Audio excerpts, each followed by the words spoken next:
오늘은 도마 얘기를 좀 해보려고 합니다. 발음을 잘 해야죠. 잘못하면 주방에서 쓰는 기구로 이렇게 오해할 수 있는. 그래서 영어 성경에는 토마스라고 이렇게 되어져 있습니다. 토마스라는 말은 미국인들이나 유럽 사람들이 많이 사용하는 이름입니다. 그래서 그러면은 무슨 말인지를 몰랐다가 토마스가 그러면은 그렇구나 하고 이렇게 이해를 하게 됩니다. 우리가 중국 말을, 중국 성경을 우리가 이렇게 한글로 번역을 하다 보니까 중국 음력이 그대로 들어와 있습니다. 그래서 혹시 영어 성경을 이렇게 이제 보실 수 있는 분들은 영어 성경을 보시면 그 이름들이 영어들 이름에서 낯선 이름이 아니다는 것, 다윗도 데이비드 이런 이름들로 이렇게 되어져 있기 때문에 그런 부분도 한번 잘 눈여겨보시면 좋을 것 같습니다. 그래서 오늘은 도마 얘기를 좀 해보려고 합니다. 주제목을 그 손 못자국 만져라 이렇게 주제목을 정했다가 제 이 PPT에는 주제목을 뭘로 바꿨냐 하면 믿는 자가 되라 하는 것으로 제목을 바꿨습니다. 그 얘기가 그 얘기인데 오늘 27절 한번 10장 27절 같이 한번 읽겠습니다. 도마에게 이르시되 내 손가락을 이리 내밀어 내 손을 보고 내 손을 내밀어 내 옆구리에 넣어보라. 그리하고 믿음 없는 자가 되지 말고 믿는 자가 되라. 이 내 구분을 잘 해야 하죠. 그리고 이 27절의 말씀은 도마가 먼저 했던 얘기가 있고 그 얘기에 대한 예수님의 확언, 증거입니다. 오늘 제목을 믿는 자가 되라 그렇게 말씀을 드렸는데 이 27절 아래는 믿는 자가 되는 방법이 기록되어 있습니다. 어떻게 하면 예수님이 원하시는 믿음 안으로 들어가는가에 대한 방법이 제시되어 있고 그러면 믿음이 없는 것이 무엇인지에 대한 답도 우리가 자연스럽게 얻을 수 있게 됩니다. 우리가 죄라고 이야기하죠. 죄라고 이야기할 때 시기, 질투, 또 살인, 온갖 것들은 죄라고 하지 않죠. 그것들은 죄들입니다. 감기라고 이야기하죠. 감기가 우리가 걸렸습니다. 감기균이 우리 안에 들어오면 그 감기균은 우리 몸으로 하여금 다양한 반응을 일으킵니다. 재치기도 하고. 근데 그 재치기가 감기냐는 아니에요. 감기의 한 증상이에요. 가래가 끓어요. 또 오한이 와요.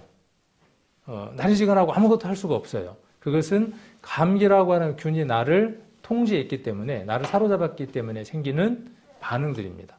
전도집회 갔죠, 오늘. 전도집회 다 얘기니까. 죄. 우리가 죄인이 되었다고 하는 것은 뭐냐 하면, 죄라고 하는 균이 들어와서 그 균이 우리를 사로잡았다라는 뜻입니다. 그래서 거기에서 나오는 증상들이 무엇이라고 우리가 전도집회 때 이야기를 하느냐. 그러니까 전도집회 때 우리가 죄인을 만드는 게 아니라, 전도집회 우리는 무엇을 이야기하느냐 하면, 당신들에게 이러이러한 증상들이 있잖아요. 이 증상들이 왜 있을까요? 당신 오한이 있고 기침을 하고 여러 가지 증상들이 있는데 가래도 끓는데 왜 그럴까요? 당신 감기예요. 그러니까 뭐가 필요하다는 거죠? 감기약을 잡숴야 돼 라고 이야기를 하는 것이죠. 마찬가지입니다. 전도집회 때 그 긴 시간 동안 무엇을 이야기하느냐 하면 당신에게 이런 증상이 있는 것은 이렇게 균에 당신이 사로잡혀 있는 것입니다. 약을 처방받지 않으면 당신은 나을 수 없습니다라고 이야기를 하는 것이죠. 자, 우리가 믿음도 마찬가지입니다. 믿음도 교회 오는 게 믿음입니까? 주일날 이렇게 열심히 참석하는 게 믿음입니까? 또 헌금을 많이 하는 게 믿음입니까? 이렇게 이야기하면 자연스러운 사고가 어떻게 되어지느냐 하면 믿음이라고 하는 정의 속에서 교회 열심히 오는 거 필요 없는 것이구나. 또 돈을 많이 내는 것도 필요 없는 것이구나. 이렇게 누가 속삭이느냐 하면 사단이 묘하게 속삭여요. 그래서 자기의 육체의 기회로 삼습니다. 똑같은 이치입니다. 믿음이 오면 어떻게 될까요? 믿는 자가 되면 어떻게 될까요? 자, 믿는 자가 되는 것은 뭐냐면 어떤 것에 사로잡히는 거예요. 내가 통제되는 거예요.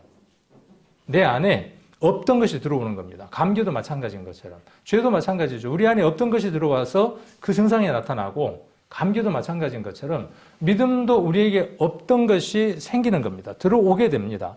들어오게 되면 그 믿음이 우리 안에서 일을 하게 되죠. 활동하게 되죠. 그러면 그 증상이 무엇입니까? 찬양하는 겁니다. 전도를 하는 겁니다. 성도를 사랑하는 겁니다.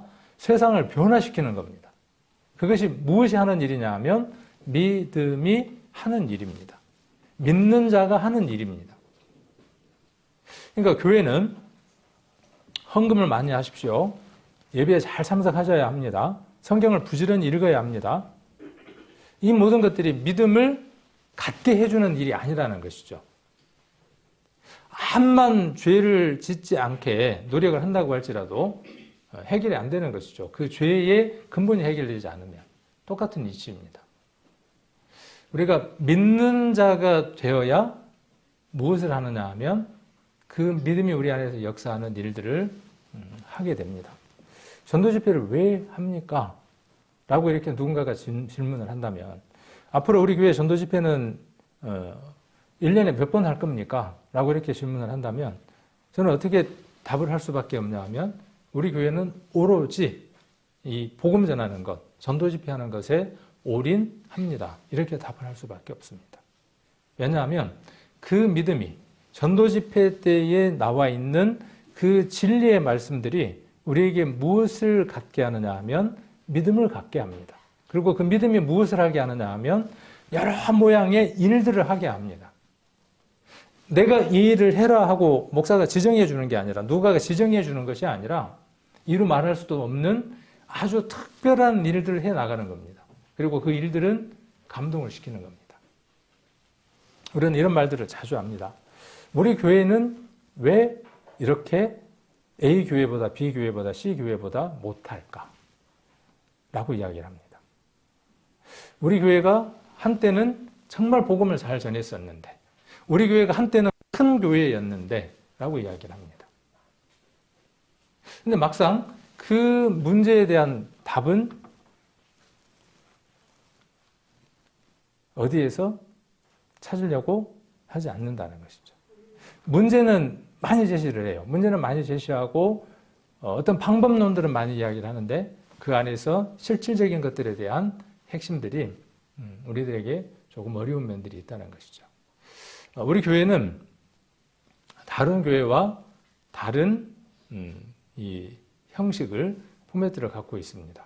오늘 제가 준비한 내용하고 조금 다르게 진행이 되지만 서두에 필요할 것 같아서 그래서 장로교와도 다르고 명확하게는 장로교의 교리와 우리 교회의 교리는 같지 않습니다. 감리교의 교리와 우리 교회는 같은 교리를 갖고 있지 않습니다.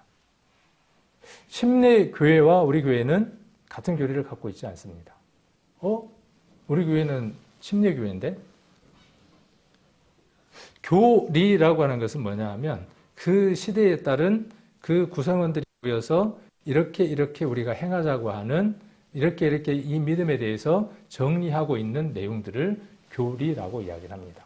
그러니까 장로교 교리는 그 중심에 누가 있는 것이죠? 그리스도가 물론 있지만 그 안에 누가 있는 거예요? 장로라고 하는 그것이 교리로 중심이 되어 있는 겁니다. 그럼 감리교는요? 감독이 중심이에요. 성결교는요? 성결이라고 하는 게 중심이에요. 그들의 교리예요. 여호와 증인은요? 여호와 증인은 여호와의 증인이 자기들이라고 이야기하는 것이 그들의 중심이에요. 그들의 교리예요. 우리는 교리를 믿는 사람들이 아닙니다. 교리로 하나가 되어진 사람들이 아닙니다. 무엇으로 하나가 되어진 사람들이냐면 예수 그리스도를 믿는 진리로 하나가 되어진 사람들입니다. 교리는 수없이 바뀌었습니다. 카톨릭이 있었고 그 카톨릭 안에 처음 진리가 있었고 그 진리가 교리화되면서 카톨릭은 부패했습니다.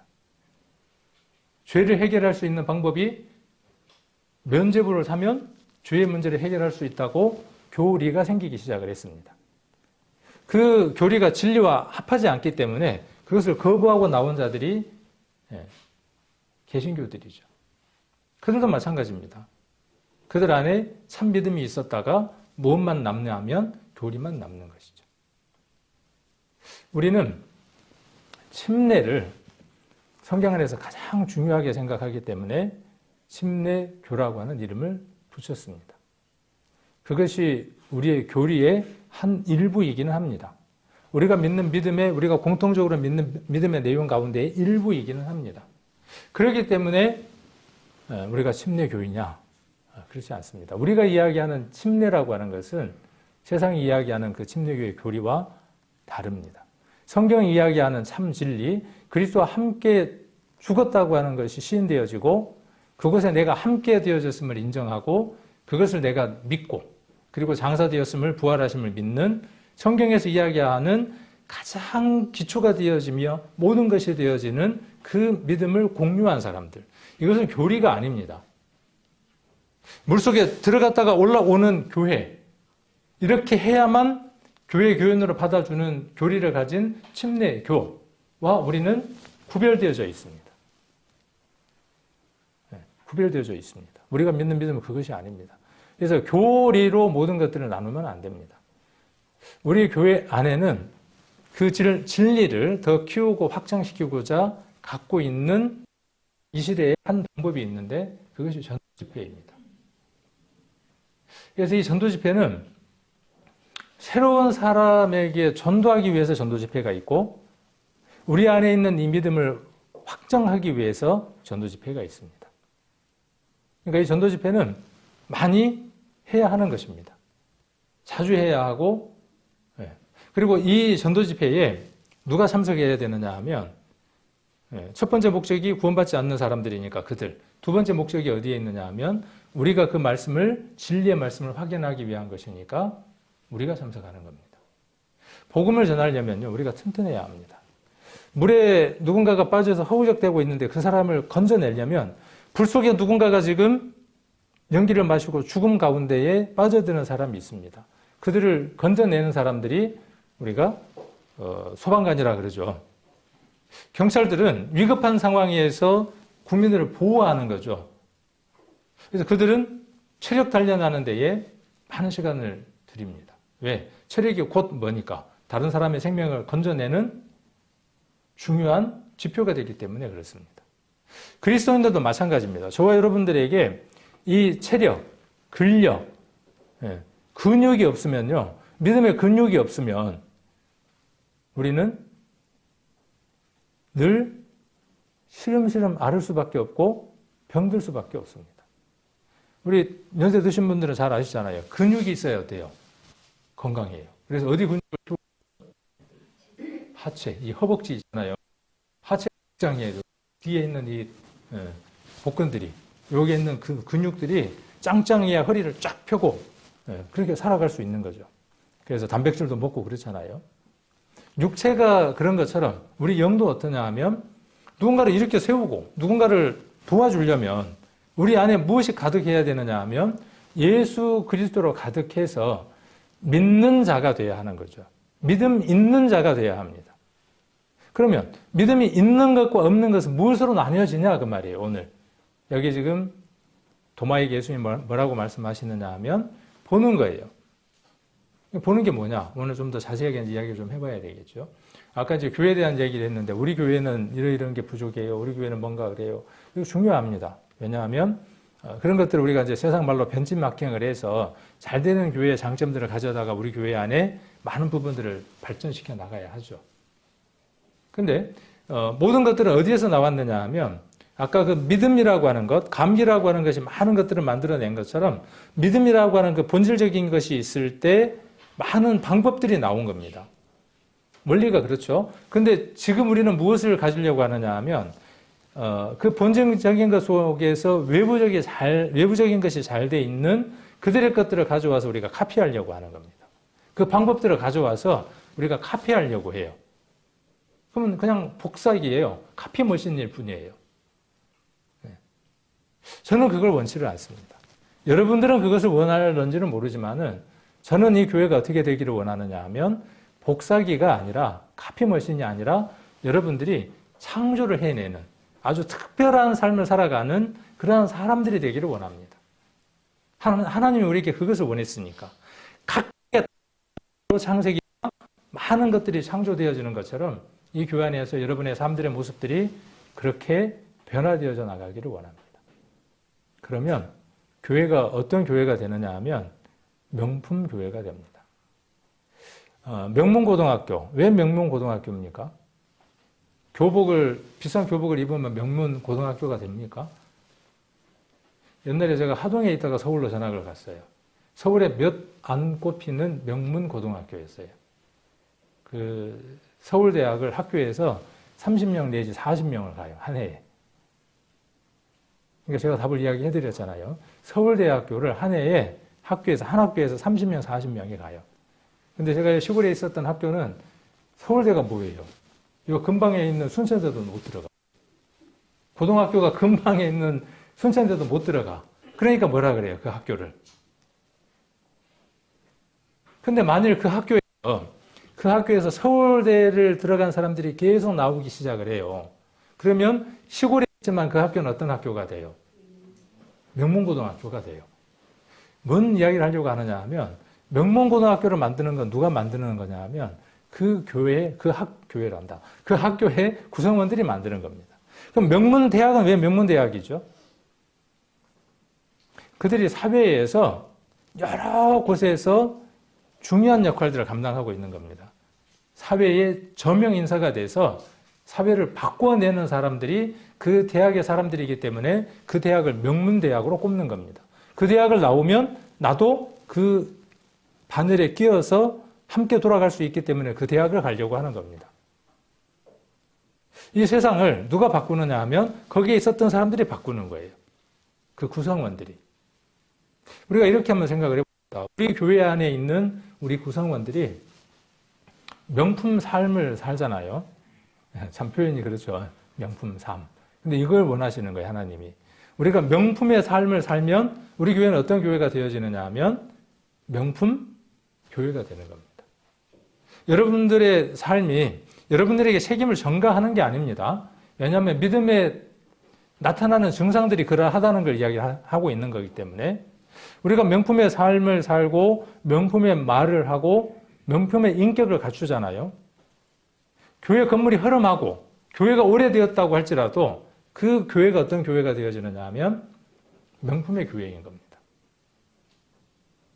저는 이 교회를 그런 명품의 교회로 만들고 싶어요. 제 믿음 안에 그런 믿음이 있기 때문에. 그러려면 제가 뭐가 돼야 되죠? 제가 명품이 돼야 돼요. 그래서 지금 명품 되려고 애를 쓰고 있습니다. 큰 필요 없는 거, 쓰잘데기 없는 거 돈 들여갖고 시간을 들여갖고 그건 뭐 하려고. 아무짝에도 쓸모없는 것을. 한 면만 알고 한 면은 버려버린 겁니다. 기운 겁니다. 이 세상을 바꾸었던 많은 사람들 한번 살펴보십시오. 그들 뒤에는, 그들 안에는 무엇이 있었느냐 하면 참 믿음들이 있었습니다. 일제시대 때 나라를 위해서 자기의 목숨을, 자기의 가족을 헌신짝처럼 버렸던 많은 사람들 안에 참 믿음들이 있었던 것들은 여러분 잘 알고 계실 겁니다.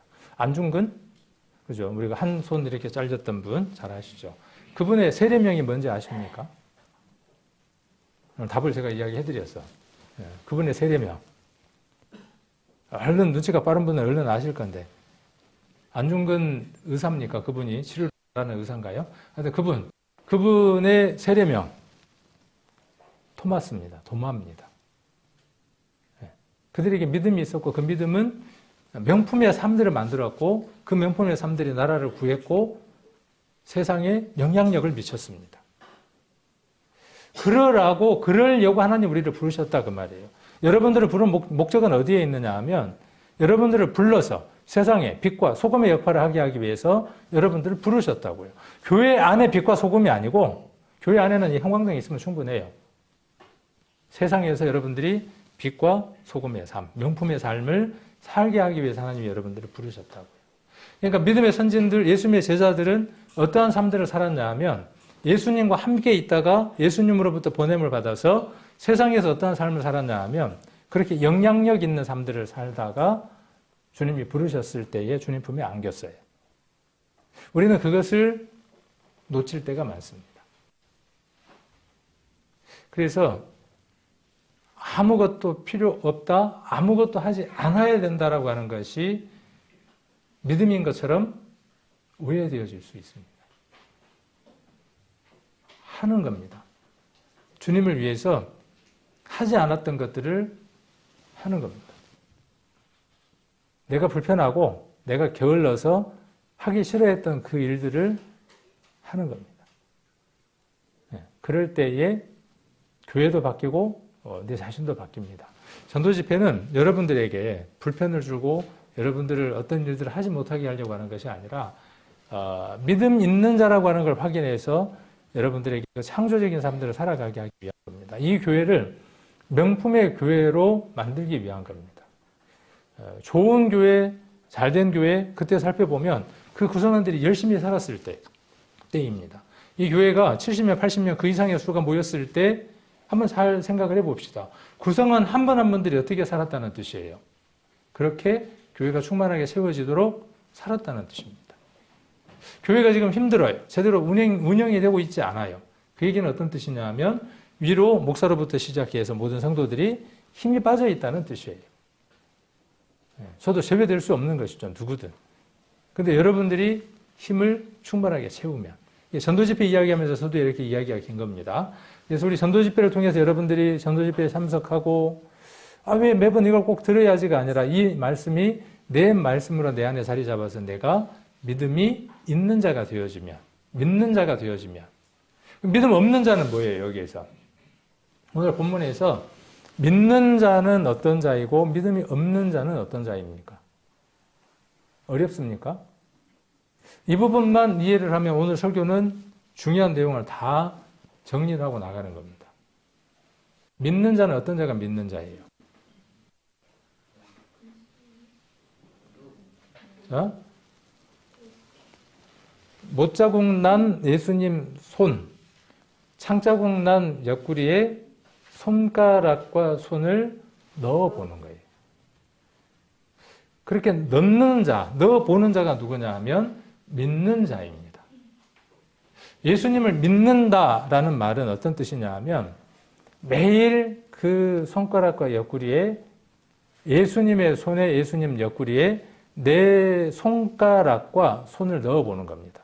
앞에 손은 손가락이에요. 핑거예요. 손가락. 뒤에 손은 뭐냐 하면 핸드, 손이에요. 못자국에는 무엇을, 손을 통째로 이렇게 넣어볼 수 없죠.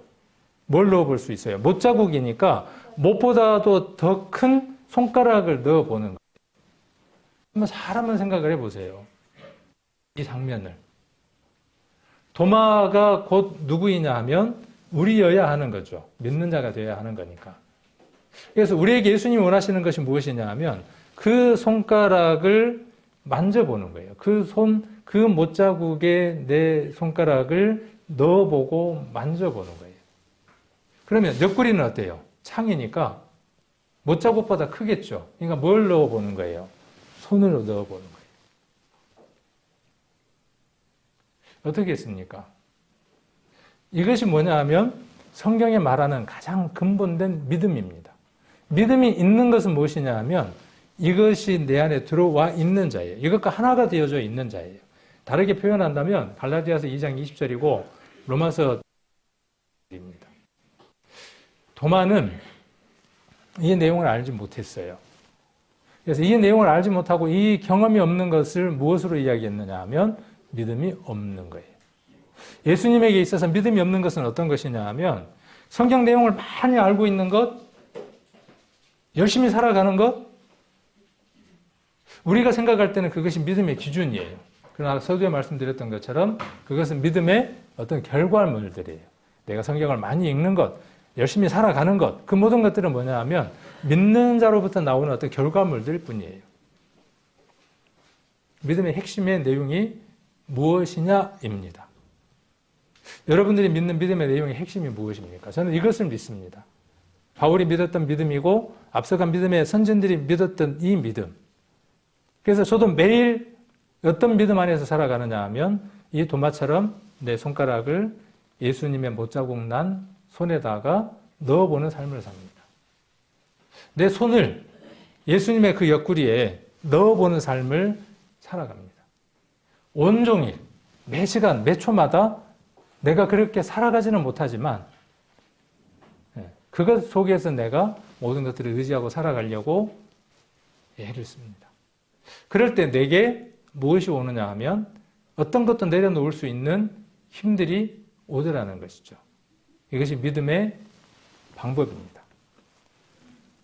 그래서 19절부터 내용들 한번 조금 같이 살펴보려고 합니다. 이 내용을 한번 우리 성도님들하고 교제를 했던 적도 있고 해서 오늘은 조금 복습하는 그런 차원에서 보시면 될 것 같습니다. 20장 19절입니다. 19절로 23절까지 말씀 보셔도 되고 또 성경을 찾으면서 같이 한번 천천히 읽겠습니다.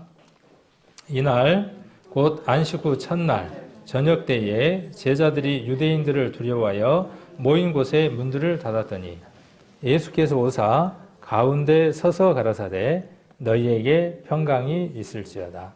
이 말씀을 하시고 손과 옆구리를 보이시니 제자들이 주를 보고 기뻐하더라.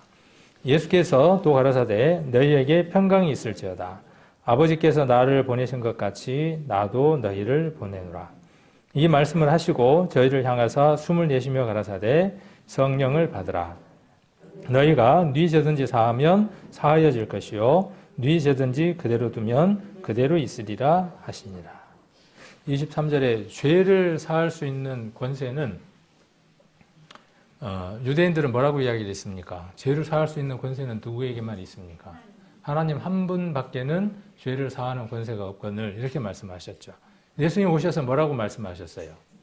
인자는 이 세상에서도 죄를 사하는 권세가 있다 이렇게 말씀하셨죠. 그래서 하나님에게 있었던 그 죄를 사하는 권세가 예수님이 가지고 계셨고 그분이 이 세상에 오셔서 죄를 사할 수 있는 권세를 이제 여기 누구에게 양도하는 거죠? 그 모든 권리를, 그 모든 힘을, 파워를, 권세를 누구에게 이양하는 거예요? 우리에게 이양하는 겁니다.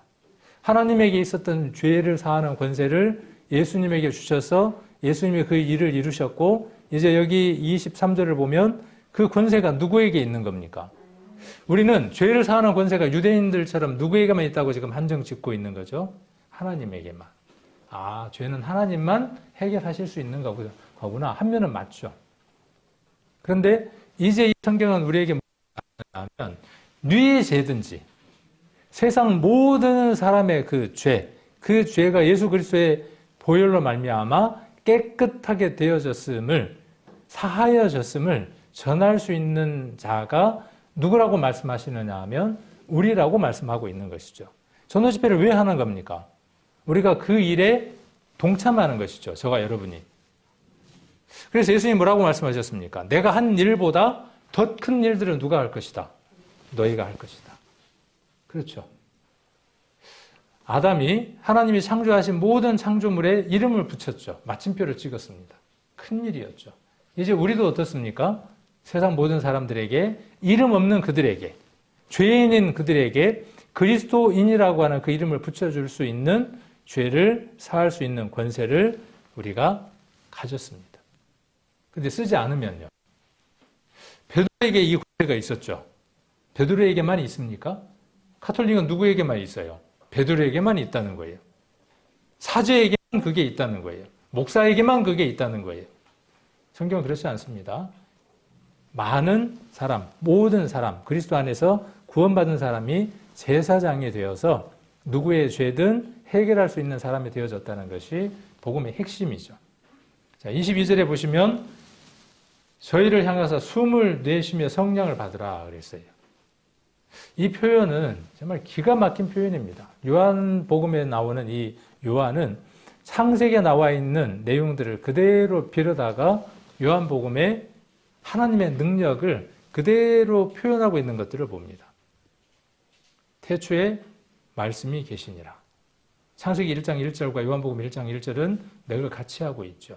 창세기에서 가장 큰 사건을 이야기를 한다면 흙으로 사람을 빚고 그 사람에게다가 흙으로 지음받은 그 사람에게다가 후하고 생기를 불어넣어서 생명, 살아서 움직이는 물체를 만드셨다는 것이 가장 큰 사건일 겁니다. 요한복음에 있어서 가장 큰 사건은 어떤 것이냐 하면 부활하신 이 예수님이 제자들에게 무엇을 말씀하고 계시느냐 하면 숨을 내쉬면서 뭐라고 말씀하시느냐 하면 성령을 받으라는 거예요.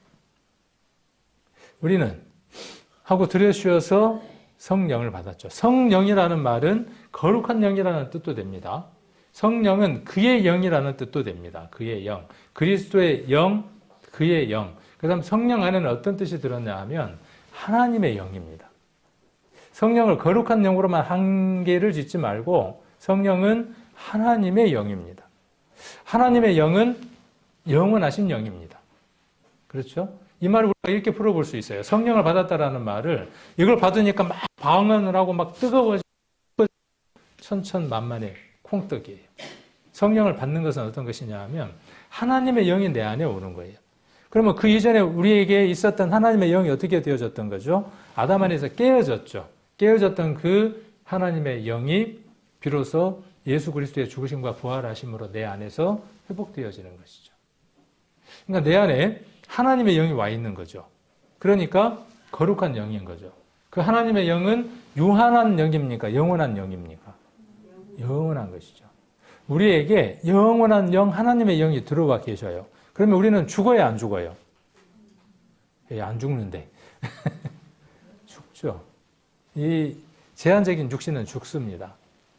그러나 내 안에 있는 이 영은 영원히 사는 겁니다. 그러므로 우리는 언제 영원한 생명을 얻은 자이냐 하면 이 성령을 받은 날, 숨을 내쉬는 그리스도의 그 영을 받은 날 영원한 생명을 얻는 겁니다. 죽으면 영원한 나라로 가는 것이 아니라 이미 나는 소유된 백성이라는 사실이죠. 받으셨습니까, 이거? 안 받으신 분?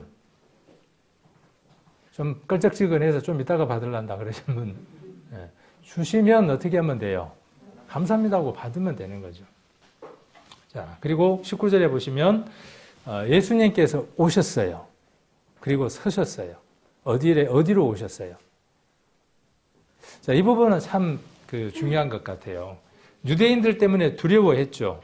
예수님을 죽였던 자들이 누구냐면 유대인들이에요. 누구의 손을 빌어서? 로마 사람들의 손을 빌어서 사형제도가 없는, 사람을 죽일 수 있는 법이 없는 그들이 다른 나라의 법을 빌려서 예수 그리스도를 죽였어요. 그들을 따라다녔던, 예수님을 따라다녔던 그들도 언제 죽을 것 같은 불안감이 있어요. 그래서 문을 꼭꼭 걸어 잠궜어요. 우리도 그렇습니다. 우리가 예수님을 믿는다고 하지만 그 예수님으로 인한 핍박이 올 때, 어려움들이 올 때 우리는 문을 걸어 잠글 때가 많습니다. 예수님은 그때 계시지만 내 안에는 계시지 않는 존재가 되는 겁니다. 그럴 때 예수님이 오셨다는 사실을 알고, 이미 그분은 오셨다는 사실을 알고 우리 안에 서 계신다는 사실을 알 때 무엇이 회복이 되느냐 하면 평강이 회복이 됩니다. 그러니까 우리의 평강은요, 무엇으로 말미암는 것이냐 하면 예수님이 오셨냐, 서 계시느냐예요. 어떤 환경이 바뀌느냐가 아니에요. 내가 죽을 병에 걸렸냐? 그렇죠? 돈이 없냐? 파산했냐?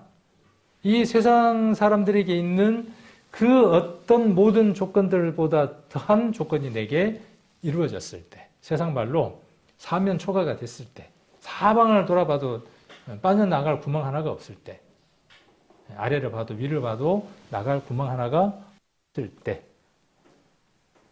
그럴 때 있나요, 없나요? 오늘 그 509장에 보면 그 가사의 첫 내용이 어떻게 되죠? 509장 누가 한번 찾아서 첫 구절이 갑자기 생각이 안 나요. 거친 세상에서 실패하거든. 그렇게 시작이 되나요? 네, 그렇게 시작이 되죠. 509장에 보면. 이 세상은 거센 파도보다도 더한 물결이 있는 곳이죠. 그럴 때 우리가 평강을 찾는 방법은 그 문제가 해결이 되면 평강이 올 것 같죠. 해결되지 않습니다. 또다시 찾아옵니다. 그러나 누가 계시면요, 그분이 내 안에 오셨다는 사실, 그분이 앉아 계시는 게 아니라 그분이 서 계신다는 건 무슨 뜻이에요? 앉아 계신다는 건 쉬는 것, 서 계시는 것은 뭐예요? 그분이 일하시는 거예요. 누구를 위해서? 여전히 나를 위해서 일하시는 분. 우리가 만날 때 우리는 외부적인 조건이 전혀 문제가 되지 않습니다. 자, 그래서 평강이 있는 겁니다. 20절, 이 말씀을 하시고 손과 옆구리를 보이시니. 이 보인다라는 말은 어떤 뜻일까요? 보인다라는 말을 우리가 잘 이해를 할 필요가 있습니다. 우리가 이야기하는 그냥 문자적인 것을 포함한 더 내포하고 있는 것을 이해할 필요가 있죠. 증인이 재판석에 서서 무엇을 보여야 합니까? 자기가 본 것을, 자기가 경험한 것을 어떻게 해야 합니까? 보여야만 합니다. 그것이 증언일 수도 있고, 그렇죠? 자기가 본 것을 그대로 말하는 증언일 수도 있고, 거기에 무엇이 있으면요? 증거가 있으면 그 증인의 효력은 막강한 겁니다. 여기 보인다라는 말은 그런 의미입니다. 손과 옆구리를 보이셨다는 것은 무엇이냐 하면 그동안에 예수님이 하셨던 모든 말씀에 대한 확증. 그렇죠? 예수님이 오셔서 늘 하셨던 말씀이 뭐예요? 예수님이 하셨던 말씀이 뭐예요? 그 말씀인 것이죠. 그 말씀이 사실인 것에 대한 증언, 그리고 무엇이에요? 증거물이에요. 지난번에 우리가 그 얘기를 한번 한 적이 있는데 예수님이 죽으셨다고 하는 확실한 증거는 뭡니까? 이거 잠깐 빼고, 손과 옆구리 빼고, 예수님이 죽으셨다고 하는 확실한 증거, 우리 사복음 속에서 부활도 이제 부활인데 무엇이 확실한 증거냐? 죽으셨다고 하는 확실한 증거는 뭐냐면 무덤입니다. 예수님의 무덤이 있다는 것은 어떤 확실한 증거예요? 그가 죽으셨다는 증거예요.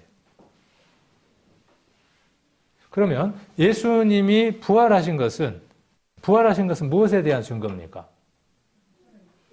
살아나셨다는 것에 대한 증거예요. 죽으셨다는 것에 대한 증거는 뭐냐면 무덤이에요. 그분이 살아나셨다, 부활하셨다에 대한 증거는 무엇이냐 하면 그분이 직접 자기 몸을 보이셨다예요. 그러니까 보이셨다는 뭐냐면 부활에 대한 증거이고, 그렇죠, 보이신 거예요. 부활에 대한 증거예요. 다시 사셨다에 대한 증거예요. 무덤, 아리마대 요셉의 무덤, 그 무덤은 무엇이냐 하면 그분이 진정 역사 가운데에서 죽으셨다고 하는 사실을 이야기를 하는 것입니다. 그래서 이 보인다라는 말의 의미는 무엇이냐 하면 증언과 함께 그분이 하셨던 모든 말씀이 어디에서 확증되어지고 확인되어지느냐 하면 못자국에서 확인이 되어지는 것이죠. 보이시는 거예요. 그러니까 저자들이 어때요? 주를 보고 기뻐했어요. 이건 그냥 기뻐했다는 내용의 차원이 아니라 아마 그 예수님과 함께 따라다니면서 들었던 수많은 말씀들이 있죠. 그 수많은 말씀들이 이걸 보는 순간 일순간 그냥 치면서 파파팍 치면서 어떻게 되겠어요? 아, 이것이구나 하고 깨닫지 않았겠습니까? 여러분들이 성경을 읽을 때 어때요? 와, 이것이구나 하고 할 때가 있죠. 그거보다 더한 엠마오로 가던 두 제자가 그날 있었던 일들을 알지 못하다가 예수님이 열어서 그 내용들을 보여주실 때 깨닫게 되는 것처럼 보여주신다라는 말은 그런 의미입니다. 누구들에게 보여주셨습니까? 제자들에게 보여주셨어요. 여러분들도 예수님 오셔서 이렇게 보여주시면 좋겠습니까? 그러실 필요가 없죠. 네. 다시 그분이 우리에게 오셔서 그렇게 하실 필요가 있어요, 없어요? 31절의 내용이 그 말씀입니다. 마지막에 요한복음 20장 31절의 말씀이 뭐 말씀이냐 하면 이 말씀을 기록한 목적이 어디에 있느냐 하면 보지 않고도 믿게끔 다시 그분이 오셔서 이것을 드러내지 않더라도 믿게끔 하기 위해서 이것을 기록했다. 이렇게 말씀하고 계시는 거죠. 그러니까 말씀이면 우리가 뭘 확인할 수 있는 거예요? 말씀이면 모든 것들을 확인할 수 있는 거예요. 증거물이에요. 자, 21절 께서 또 가라사대 이렇게 말씀하시는 거죠. 13자에게 지금 이야기하고 있는 것이죠. 하나는 자살해버렸고 도마는 이날 뭔 일이 그렇게 급한 일이 있었는지 개밥을 줘야 되는지 뭔 일이었는지는 모르지만 하여튼 이날 결석생이었고 저도 내일 결석해야 돼. 교회에 큰 행사가 있으니까 학교 가는 것보다 더한 거니까 내일 이제 결석해야죠. 이제. 자, 결석했어요. 자, 그럴 때 예수님 뭐라고 말씀하시느냐 하면 너희에게 평강이 있을지어다. 아버지께서 나를 보내신 것 같이 나도 너희를 보내노라. 이것이 예수님이 그곳에 나타나신 현이라 그래요. 어려운 말로 현이라 그럽니다. 예수님이 보일 수 있는, 만질 수 있는, 말할 수 있는 그런 몸으로 오셔서 보이신 것은 무엇 때문에 보이신 겁니까? 믿는 자가 되게 하기 위한 것 첫 번째입니다. 그 다음 그보다 더 중요한 건 뭡니까? 성령을 받게 하기 위한 겁니다. 그보다 더 중요한 건 뭡니까? 오늘 21절입니다. 보내시는 겁니다. 거기 앉아 있으려면 예수님이 부활하실 필요가 없어요. 확정됐고 확언됐으니까 어때요? 이것을 위해서 모든 것을 다 바쳐도 오케이. 그렇죠. 그러니까 여기에 있었던 모든 사람들은 어떻게 합니까? 오케이 하고 떠나죠. 그래서 그렇게 해서 그들의 뒤를 따라가 보면 어떻습니까? 예수님과 같은 죽음의 결말을 맞죠. 하늘의 미랄로 떨어져서 복음을 전하는데 그들이 들여진 일을 삽니다. 예수님이 하셨던 일들보다 더 큰 일들을 그들이 해냅니다. 그 믿음 안에 무엇이 있기 때문에 그래요? 이것이 있기 때문에 그렇습니다. 그리고 그들은 불안했을까요? 두근두근 하겠지만 그들 안에는 무엇이 있어요? 성령을 받았어요. 영원한 영을 받았어요. 예수님처럼 되어질 것에 대한 확신이 있어요. 보았기 때문에. 그래서 어때요? 자주 얘기하는 거지만 기름솥에 튀긴다니까. 기름을 바글바글 끓여놓고 튀긴다니까 어떻게 해요? 아, 니들 마음대로 해라. 가죽을 벗긴다니까요. 아, 그것도 네 마음대로 해라. 그러나 바울이 이야기했던 것처럼 모든 것 다 지금 나처럼 되는 건 원치 않지만 내 안에 있는 것, 그리스도를 받아들인 나처럼 되기를 원한다. 그들도 똑같이 이야기를 했죠. 자, 그래서 보내서 무엇을 하기 위한 겁니까? 여기 21절과 22절은 같아요. 보내서 뭐 하기 위한 거예요? 네, 사하게 하기 위한 거예요. 보내서 사하게 하기 위한 겁니다. 전도 집회는 이 일을 위해서 있는 겁니다. 자, 그리고 제목을 믿는 자가 되는 법이라고 제가 제목을 붙였습니다. 어떻게 하면 믿는 자가 되느냐? 믿음이 없는 자가 되느냐에 대한 얘기죠. 되는 법은 보고 겁니다. 그러니까 확인하고 확증하는 거예요. 언제까지나 내가 알고 있는 그 사실에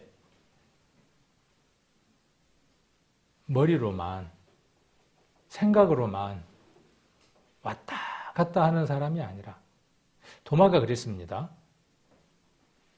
도마가 머리로는 열정으로는 또 열정도 있었습니다. 열정으로는 어떤 사람이었느냐 하면 그리스도를 위해서 그리스도와 함께 죽을 마음도 가졌던 사람이기도 합니다. 그러나 그에게 실질적으로는 믿음이 없었습니다. 어떤 믿음이요? 이 믿음이 없었어요. 그래서 우리는 믿음이 있으려면, 믿음이 형성되려면 저도 말씀드렸던 것처럼 손가락으로 그의 못자국에 넣어보는 것. 말씀 안에 있는 그 말씀들이 내 안에 와서 내 것이 되는 거죠. 도마는 예수님의 부활은 언제 이루어졌느냐 하면 이 일이 있기 전에 예수님의 부활이 이루어졌죠. 도마의 부활은 이루어졌어요? 안 이루어졌어요? 열 제자, 도마를 제외한 열 제자의 부활은 언제 이루어졌느냐 하면 앞 구절에서 이루어졌어요. 평강이 있을지어다 하는 그 내용들을 통해서 예수님과 함께 죽었고 함께 부활된, 그래서 제자들이 기뻐할 수 있었어요. 아, 내가 그리스도가 함께 되어져서 저 못자국이, 저 창자국이 내게 있어야 하는 것을 인정하고 확인하고 믿음 안에서 부활이 되어졌죠. 도마는요? 도마는 아직 그 부활에 동참을 못했어요. 이제 동참할 거죠. 그래서 24절 12제자 중에 하나인 디두모라 하는 도마. 도마는 아람어예요. 아람어. 히브리어 쪽에 가까운 아람어입니다. 뜻은 무엇이냐 하면 쌍둥이라는 뜻입니다.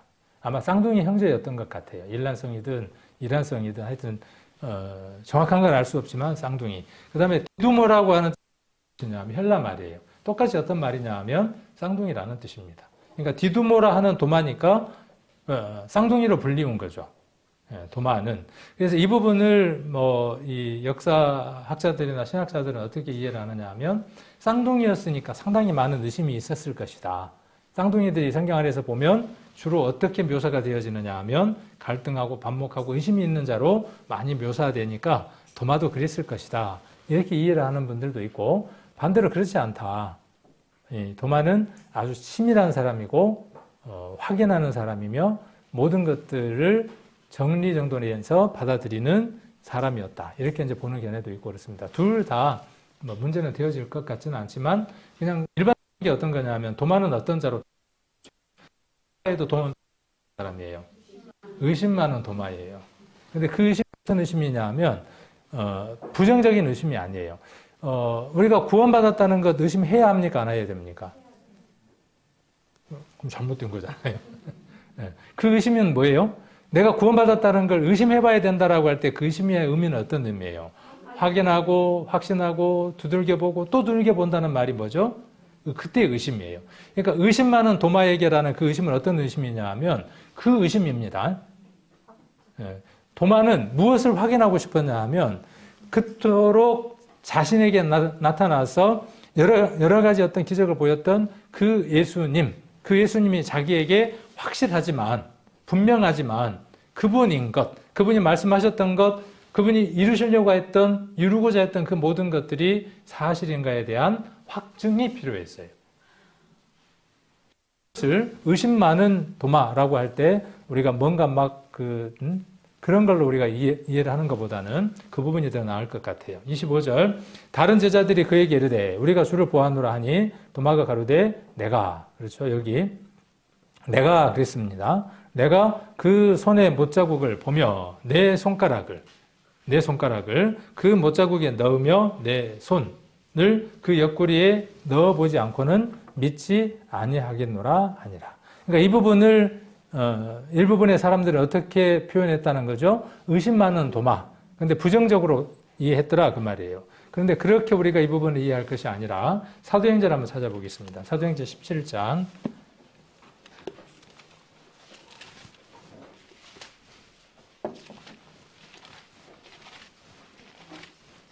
17장 11절입니다. 사도행전 17장 11절. 사도행전입니다. 사도행전 17장 11절. 잘 아시는 말씀입니다. 같이 한번 읽겠습니다. 베레아 사람은 데살로니가에 있는 사람보다 더 신사적이어서 간절한 마음으로 말씀을 받고 이것이 그러한가여 날마다 성경을 로 그래서 구원받은 사람들이 많더라 이렇게 이야기를 하고 있습니다. 그러니까 구원받을 때만 이렇게 해야 하는 거죠. 구원받고 난 뒤에는 이렇게 할 필요가 없죠. 그렇지 않습니다. 날마다예요. 날마다. 그러니까 여러분들이 오늘 오셔서 의심해야 하는 겁니다. 그렇죠? 그것이 그러한가라고 생각해야 돼요. 그 말을 우리 단어로 바꾸면 의심인데 그 의심이 긍정적인 의심이다 그 말이에요. 그것이 그러한가 하고 긍정적으로 묻는 거예요. 성경을 볼 때 여러분들은 어떤 마음으로 성경을 보셔야 하느냐 하면 이 마음으로 보셔야 하는 겁니다. 설교를 들을 때에도 그것이 그러한가 하여 들어야 된다는 것이죠. 그래야 무엇을 할 수 있어요? 확신을 할 수 있어요. 확정을 할 수 있어요. 증거를 볼 수 있어요. 그래서 구원도 있고 12절로 믿는 사람이 많아지는 겁니다. 믿는 사람이. 그래서 도마는 어떤 생각을 가진 자였냐? 이러한 생각을 가졌던 자다라고 이해하는 게 좋죠. 그래서 예수님이 하셨던 그 많은 말씀, 정말 죽으시고 부활하신다고 하는 그 예수님의 말씀이 사실인 것을 무엇을 통해서 자기는 확신하고 싶은 것이죠? 네, 만져보고 싶은 거예요. 자, 26절, 여드레를 지나서 8일이 지났네요. 아까 앞에 그 사건, 19절부터 지금 아까 23절까지의 내용이 한 대목이었고 24절부터 지금 25절까지를 한 대목으로 볼 수 있죠. 그리고 26절은 또 다른 한 대목으로 볼 수 있습니다. 8일이 지났습니다. 아까 그 예수님이 오셔서 서서 평강이 있을지어다 말씀하시고 그 다음 또 뭐라고 말씀하셨어요? 손과 옆구리를 보여셨고 그 다음에 보내셨고 그 다음에 성령을 받으라고 하셨던 그 일이 있고 난 8일 이후에 8일이 지나서 제자들이 다시 집안에 있을 때 이들은 늘 모였던 걸 알 수 있죠. 늘 모였던 걸 알 수 있습니다. 우리 본받아야 되겠죠. 집 안에서도 모이고 초대교회는 그랬죠. 성전에서도 모이고 회당에서도 모이고 그 다음 또 날마다 또 어디서 모였어요? 날마다 어디서 모였죠? 자, 성전에서 모이고 회당에서 모이고 또 어디에서 모였어요? 집에서 모였어요. 만찬을 성전에서도 만찬을 했고 또 어디에서도 만찬을 했고 사도행전에 보면 날마다 집에서 떡을 떼며 라고 되어져 있습니다. 날마다예요, 날마다. 그러니까 이 날마다는 뭐에 해당이 될까요? 우리 교회로 굳이 이야기해 본다면 구역 예배예요. 구역 예배에서도 무엇이 있어야 돼요? 만찬이 있어야 돼요. 구역 예배에서도 예수님의 죽으심과 장사됨과 부활하심에 대한 확증의 시간이 있어야 돼요. 자, 그래서 도마도 함께 있었습니다. 집안에 있을 때. 이제 누가 출석했어요? 뭔 일로 여덟해 전에는 결석을 했는지는 모르겠지만 개인 사정이 있었든 어떤 것이든. 근데 이 26절의 얘기는 도마를 위한 특별한 사건입니다. 그렇죠? 우리 예수님 얼마나 귀하신 분이에요. 그 도마가 없기 때문에, 여덟해 전에는 도마가 없었기 때문에 도마를 위해서 예수님이 특별히 이곳에 오신 것이죠.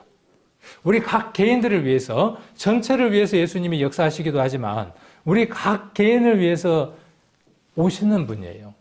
오셔서 서서 평강이 있을지어다라고 말씀해 주시는 분이 누구냐 하면 우리 예수님이라는 사실이죠.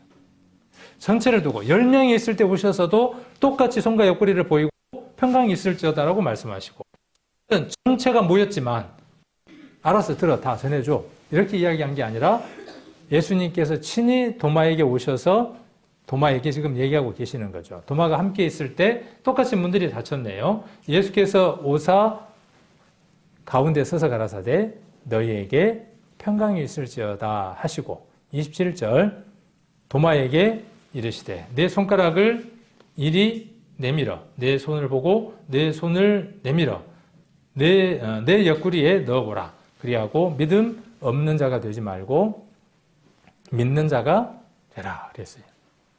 그러니까 믿는 자가 되는 방법, 어떻게 하면 믿는 자가 된다는 겁니까? 자, 도마는 이 이전에 믿음 없는 자였을까요? 믿음이 있는 자였을까요? 성경 요한복음 11장을 한번 찾아봅시다. 믿음이 있는 자입니다. 우리가 생각했던 상상. 그래서 이야기하는 믿음 없다는 것은 무엇이에요?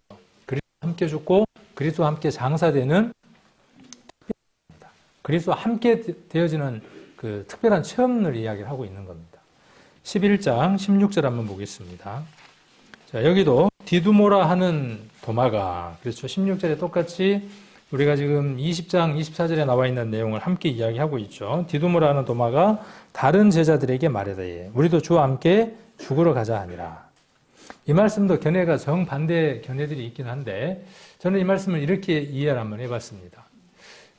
예수님의 많은 이적을 행하니까 예수님을 더 믿고 더 따르는 것이 아니라 패가 둘로 나뉘었죠. 따르는 자와 저 예수를 어떻게 하면 죽일까 작정한 사람들이죠. 근데 이 일에 누가 등장하느냐 하면 나사로라고 하는 인물이 등장하죠. 나사로가 죽음을 맞게 하죠. 그 나사로가 죽어 있는 곳, 그래서 나사로를 살리려면 예수님이 무엇을 걸고 가야 하느냐 하면 또 잡혀서 돌에 침을 당할 수 있는 가능성을 갖고 있는 상태예요. 그러니까 나사로를 살리러 가려면 예수님은 뭘 담보로 해야 돼요? 자기 목숨을 담보로 해서 가야만 하는 거예요. 이 사건의 내용이 그렇다는 겁니다. 그러니까 제자들이 함께 나서려고 하겠어요, 안 하겠어요? 예수님, 뭐 이미 죽어서 이제 뭐 끝났는데 뭐하러 거기까지 가십니까? 우리 다 그러잖아요. 죽어서 끝났으니까, 끝난 일이니까 천천히 가도 되죠. 그렇게 지금 이야기를 하는 겁니다. 그러나 지금 디두모라고 하는 도마는 뭐라고 이야기를 하는 것이죠? 이렇게 이야기를 하는 겁니다. 16절 디두모라 하는 도마가 다른 제자들에게 말하되, 함께 지금 뭐하고 있는 거죠? 청유하고 있는 거죠. 비록 우리가 죽는다고 할지라도 어떻게 하자는 거죠? 우리도 주와 함께 죽으러 가자 하니라. 죽음을 불사하고 어떻게 하는 거예요? 나사로를 살리는 그 일에 예수님과 함께 하겠다고 말하고 있는 도마예요. 믿음이 없는 자입니까? 베드로도 어땠습니까? 믿음이 있는 자예요. 그러나 무엇을 통과해야만 했습니까? 그리스도와 함께하는 그 관문을 통과해야만 정금처럼 나와서 주님을 위한 삶들을 살아가는 것을 볼 수 있죠. 우리에게도 그렇습니다. 예수님을 아는 많은 지식이 넘쳐납니다. 죄의 사함에 관한 것, 남에 관한 것, 어떻게 살아가야 된다는 것에 대한 많은 지식이 우리 안에 풍부하게 넘쳐납니다. 무엇까지도요? 그리스도와 함께 죽고 장사되고 부활해야 된다고 하는 그 사실까지도 확연하게 알고 있습니다. 누구처럼요? 베드로처럼, 도마처럼. 그래서 함께 죽으러 가자라고 나 혼자뿐만이 아니라 함께 죽으러 가자라고 이렇게 동참을 요구할 정도로 도마의 믿음은 큰 자였습니다. 그러나 어떤 것이 필요하다는 거예요? 어떤 것이요? 매일의 삶 가운데에 우리도 마찬가지입니다. 우리의 삶 안에 그 못자국에 내 손가락을, 그 옆구리에 내 손을 넣는 그 일이 없으면 여전히 믿음 없는 자로 있게 된다는 사실을 우리는 요한복음을 통해서 확인해 볼 수 있습니다. 14장도 한번 보겠습니다. 14장 4절 한번 봅니다.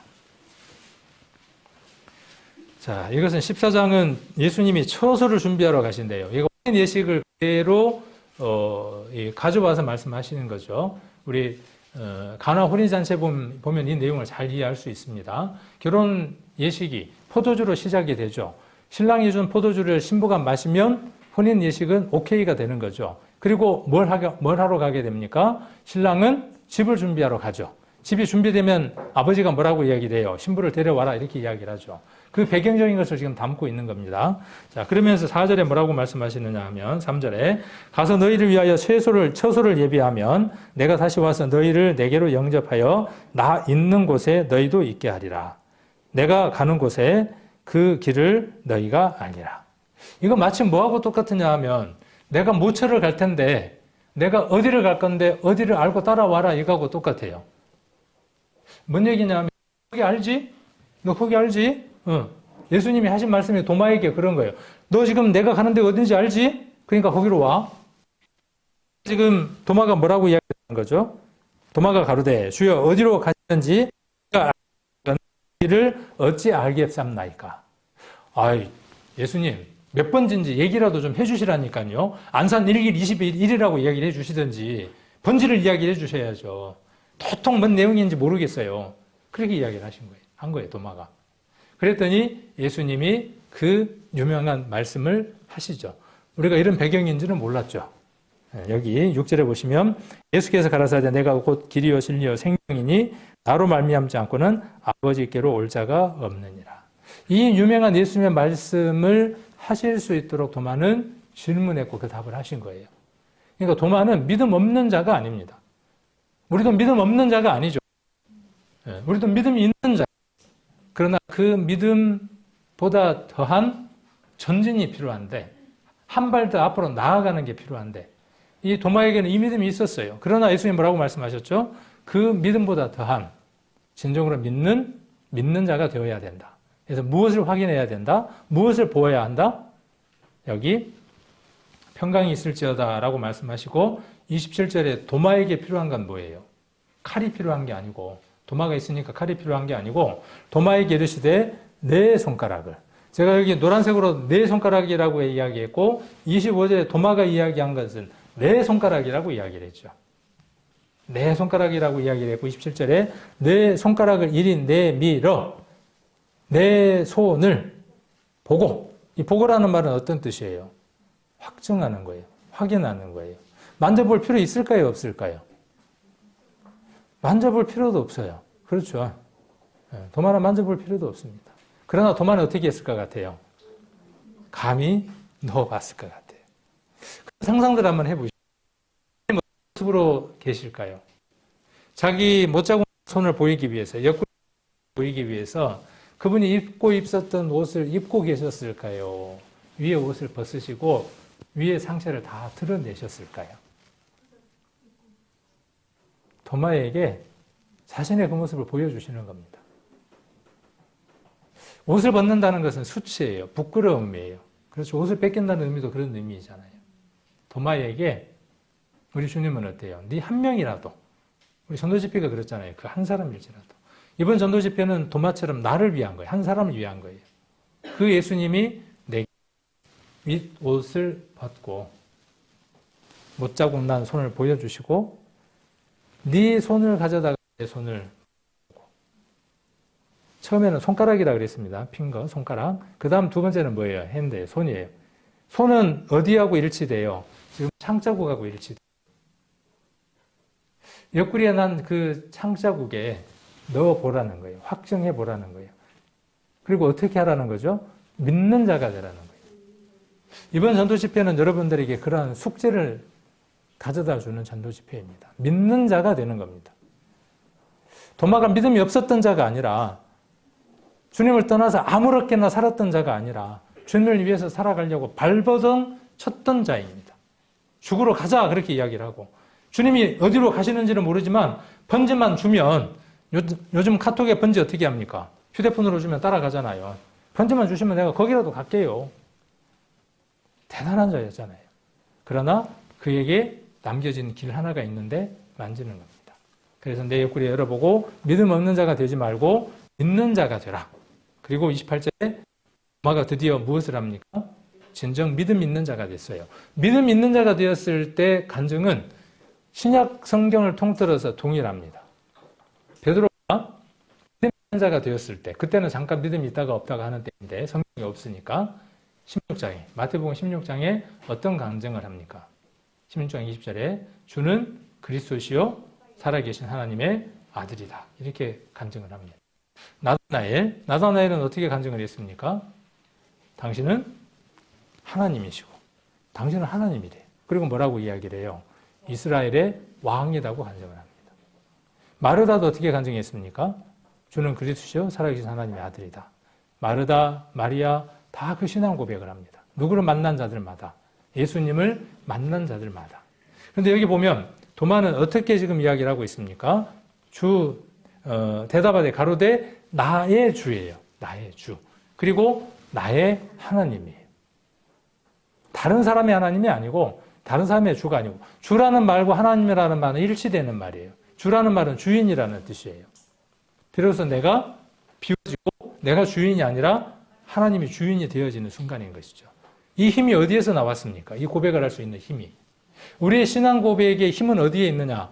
우리가 주님을 위해서 살아가야 되는 믿음이 있는 자의 첫 출발은 무엇이냐 하면 만지는 겁니다.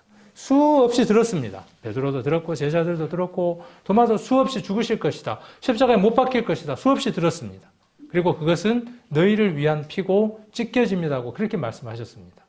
그러나 그것이 자신의 삶과 일치되어서 진정한 신앙 고백을 했던 그 시점은 다른 것을 볼 수 있습니다. 우리도 그럴 수 있습니다. 그것이 일치되어져 있는 사람도 있고 그것이 다른 사람일 수도 있습니다. 자, 이게 이탈리아 화가 카라바조라고 하는 사람이 도마의 의심이라고 하는 제목으로 그린 그림입니다. 보니까 어때요? 누가 도마인가 알 수 있겠어요? 도마. 앞쪽에 있는 사람이 도마죠. 누군가의 손이 누구 손을 잡고 있어요? 도마의 손을 잡고 있어요. 그렇죠? 지금 도마가 이렇게 옆구리에다가 지금 손을 이렇게 넣어보려고 하는데 뒤에서 누군가가 손을 이렇게 잡고 있죠. 뭔가 같아요. 그렇게까지 해보지도 않아도 돼. 그런 느낌인 것 같잖아요. 그러나 도마는 확신하는 겁니다. 이제 비로소 어때요? 이제 비로소 그렇게 말씀하셨던 것들이 머릿속에서 번개처럼 연결이 되어지면서 무엇이 귀한 것인가를 알게 되죠. 여기 보니까 누군가가 산에다가 이 도마의 신앙 고백을 이렇게 디자인 해놨네요.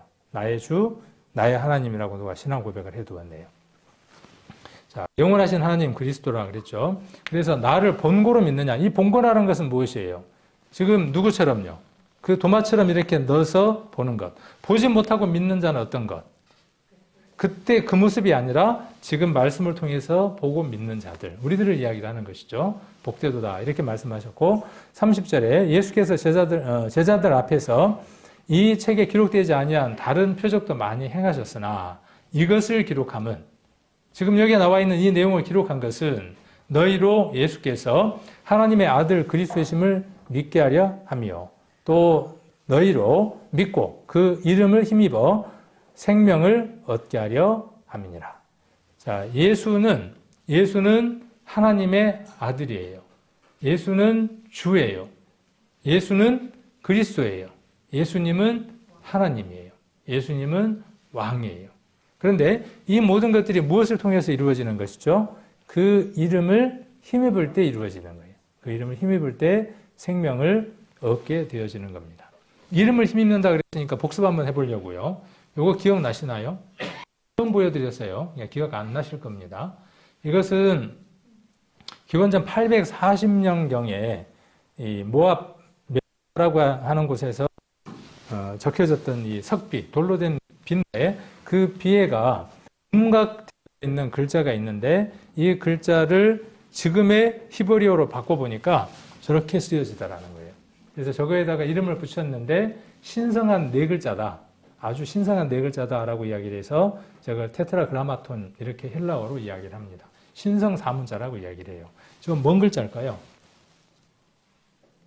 네, 저게 하나님의 이름이에요. 전도집회 때 이야기 많이 했잖아요. 이게 하나님의 이름이에요. 야훼라고 읽는다 그랬죠. 야훼라고 읽습니다. 그래서 여기 나와 있는 이 글자가 요드, 손을 뜻하는 글자고, 그 다음에 여기 두 개 글자, 같죠? 글자 모양이 똑같습니다. 요드는 손, 그런 뜻이고, 이 글자, 이 두 개의 글자는 무슨 뜻이냐 하면, 창문이라는 뜻입니다. 창문, 본다, 그런 뜻입니다. 계시하다, 본다, 여러 뜻을 갖고 있습니다. 그 다음에 여기 있는 이 글자는 무엇을 본뜬 글자냐 하면, 바브라고 이야기를 해서, 못을 본뜬 글자입니다.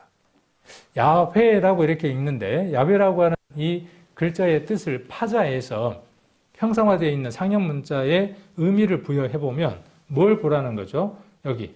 자, 보라 그 말이에요. 두 개 다 보라죠. 이것도 보라, 이것도 보라 그 말이에요. 뭘 보라는 거죠? 손을 보라예요. 그 다음 뭘 보라는 거죠? 못을 보라는 거예요.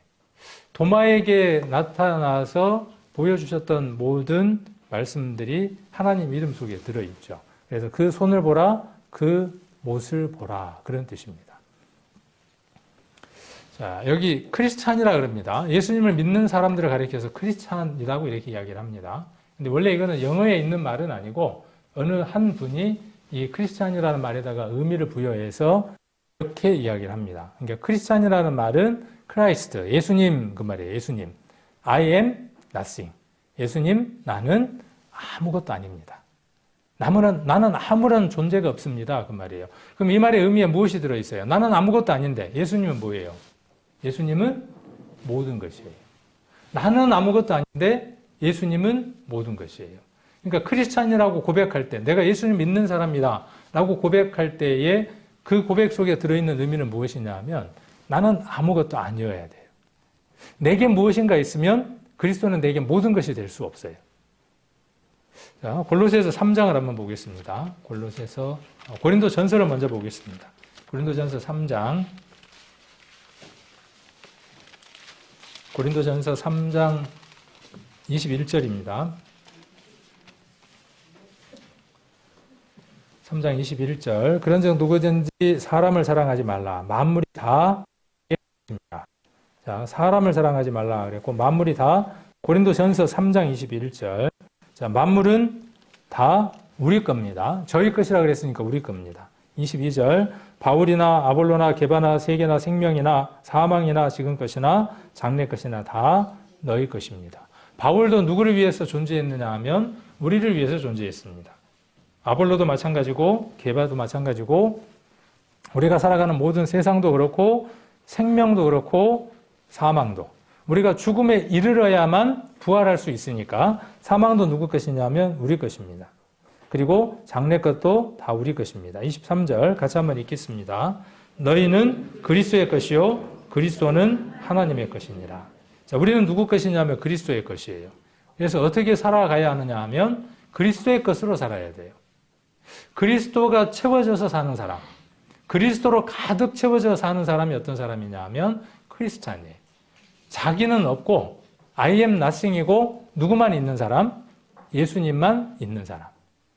골로새서 한번 보겠습니다. 골로새서 3장 10절입니다. 3장 10절, 11절. 자, 거기는 헬라인과 유대인이나 해당과 무할례당이나 야인이나 수구다인이나 종이나 자유인이 분별이 있을 수 없나니. 같이 한번 읽겠습니다. 오직 그리스도는 만유시요 만유 안에 계시니라. 오직 그리스도는 만유다라고 할 때 이 만자는 일만 만자 있을 유자예요. 예수님 안에 모든 것이 다 있어요. 만 가지가 있어요. 근데 여기 보면 영어 성경에는 어떻게 되어 있냐 하면 Christ is everything 이라고 되어 있어요. 재밌죠? 아까 nothing이라 그랬어요. 아무것도 아니에요. 나는 아무것도 아니에요. 근데 예수님은 뭐예요? everything이에요. 모든 거예요. 그런데 something이 있으면 안 돼요. 내가 조금 있으면 안 돼요. 사람들은 썸씽을 좋아하라 그럽니다. 남녀 사이에 썸씽이 생기면 뭔 큰일이 벌어지잖아요. 썸씽이 있으면 안 돼요. nothing이어야 되고, 그죠? 아무것도 아니어야 되고, everything이어야 돼요. 모든 것이어야 돼요. 여러분들이 먹는 것, 입는 것, 자는 것, 걷는 것, 모든 것이 누구 것이에요? 그리스도의 것이에요. 내 것이 아니라 누구 것이에요? 그리스도 것이에요. 이 하야라고 하는 하야라고 하는 이 히브리어 단어에서 나온 뜻입니다. 하야라는 말은 어떤 뜻이냐 하면 내려온다 그런 뜻이 아니라 존재라는 뜻입니다. 이 창세기 3장에 나와 있는 나는 스스로 존재한다 라고 하는 말에서 나온 뜻입니다. 하나님은 존재 자체예요. 무슨 얘기냐 하면 이 풀이 왜 지금 존재합니까? 이게 존재하는 이유가 뭐예요? 지금 여기 골로새서 3장 11절에 나와 있는 얘기는 그 얘기입니다. 이게 왜 존재합니까? 하나님이 계시지 않으면 존재하지 않는다 그 말이에요. I am이라는 말은 나는 스스로 존재한다라는 말의 의미는 무엇이냐 하면 모든 것 속에 존재한다 그 말이에요. 이것이 내가 없으면 존재하지 않는다 그 말이에요. 내가 존재하는 것은 누가 계시기 때문에 존재한 겁니까? 지금 하나님이 계시기 때문에 내가 모든 것들은 그분이 존재하시기 때문에 그분이 만유이시기 때문에 에브리싱이기 때문에 우리가 가능한 겁니다. 우리도 그분을 힘입어서 살아가고 있는 겁니다. 저와 여러분은 그분을 힘입어서 살아가는 존재들입니다. 근데 우리에게 그분이 빠져버리면요.